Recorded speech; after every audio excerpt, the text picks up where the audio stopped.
77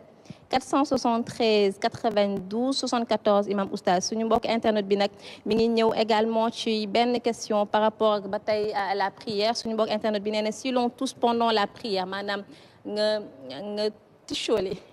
ci julli bi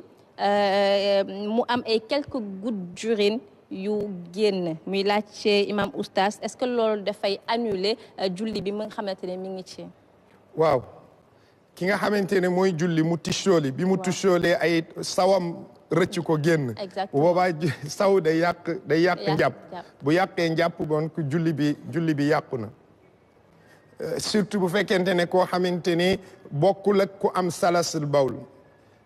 bawl mooy nit ki nga xamante ne munta téye sawam. ko xam ne loolu feebar la ci moom.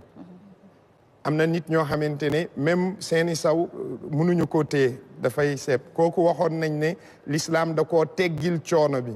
maanaam kookee heure julli bu jotee buy julli sax muy sentir ne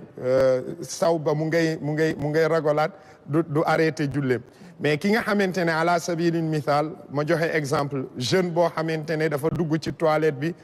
ferluwul parce que jeunes yu bëri xamuñu ne bu ñu duggee ci toilette di tuur ndox waruñoo gaaw yàkkamti góor bu sawee ba pare maa ngi jégalu dañuy jàngale góor bu tuuree ndox ba pare ci kàddu gi góor bu tuuree ndox ba pare war na faa des ab diir daa di def li nga xamante ne moom mooy ferlu nag bu ko góor di def imma maa ngi jégalu damay jàngale imma mu ratt li nga xamante ne mooy sakaram wala mu def tanaxnu